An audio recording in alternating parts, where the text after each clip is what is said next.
Et bonsoir à tous, c'est Théo pour le blog théouzige.fr.nf. Aujourd'hui nous allons parler du DriveDock Quattro.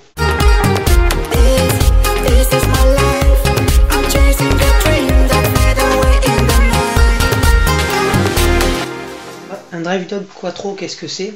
C'est tout simplement ce petit boîtier noir, parce qu'il existe aussi le modèle blanc, mais comment ça s'appelle? Ça c'est le modèle entre guillemets haut de gamme, puisque il peut être branché en Firewire, alors que le modèle à je crois 30 € ne propose que l'USB avec l'adaptateur secteur. Voilà. Que lui on peut le brancher en SATA, en Firewire 800, en Firewire 400 et en USB 2 bien sûr. Alors le DriveDock, comment ça marche? C'est tout simple. Bon, non seulement il lit les disques 3,5, donc les disques durs qu'il y a sur les Mac de bureau et les PC de bureau, et les 2,5 pouces, c'est-à-dire les disques durs de PC portable ou de Mac portable. Voilà. Alors comment ça marche? C'est très simple, vous rentrez votre disque dur à la verticale dans le logement prévu à cet effet. Ensuite, là, cette petite touche, ça vous permet d'éjecter le disque dur comme ceci. Voilà. Là, il est déboîté. Pour le remboîter, vous appuyez. Après, ici, il y a une petite LED qui s'illumine lorsque le disque dur est en fonction et lorsque vous transférez des données.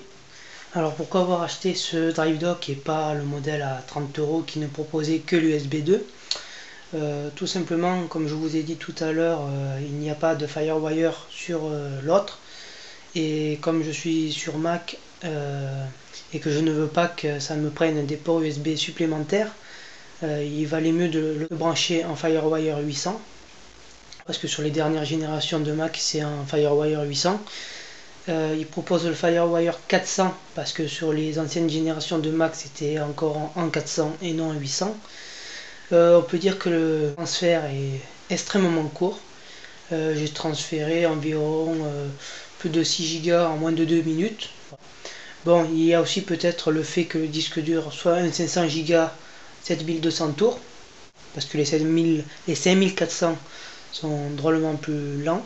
À quoi me sert donc ce DriveDock? C'est tout simplement parce que non seulement il me permet de faire mes sauvegardes de Time Machine avec le Mac, parce que ça a beau être fiable, il suffit d'une seule fois pour perdre toutes ces données. Donc je fais mes backups externes sur ce disque dur externe de 500 Go. De plus, ce DriveDock me servira dans le futur pour transférer les données d'un Mac à un autre. Voilà, ça permet par exemple que si je démonte le disque dur 2,5 de mon futur MacBook Pro, qui sera je pense en 5400 tours, je le brancherai à ce DriveDock, et comme j'aurai monté un disque de 7200 tours 500 Go dans le MacBook Pro, ça me permettra de récupérer toutes les données qu'il y avait sur ce disque dur pour le transférer dans l'autre. L'avantage qu'il y a par rapport à un disque dur externe, c'est qu'on peut modifier le disque dur très rapidement, comme vous avez pu le voir en appuyant sur la touche d'éjection du disque.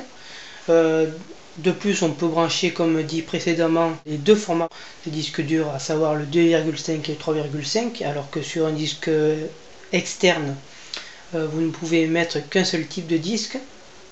Il existe chez Macway, parce que je l'ai acheté chez Macway, d'autres DriveDock qui sont encore plus chers que celui-là, mais qui permettent de, par exemple, brancher un disque 3,5 avec un 2,5 en parallèle. Voilà, mais c'est un DriveDock qui doit arriver à peu près ici, mais qui me servirait à rien, puisque au maximum j'en aurai qu'un de branché en externe. Donc voilà, ça c'est les petits câbles que m'ont fourni Macway. Soit c'est le Firewire 400, donc je l'ai ouvert par mes gardes parce que voilà, je n'avais pas fait la différence entre le Firewire 400 et le Firewire 800. Ensuite, qu'est-ce qu'il y a d'autre?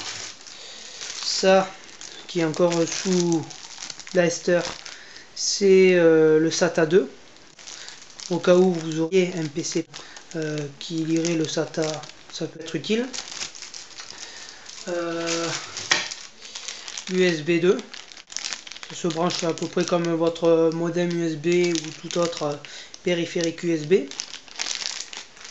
Et puis voilà, je pense que je vous ai tout dit. C'était donc Théo pour le blog théoexige.fr.f. Je vous souhaite une bonne fête de soirée.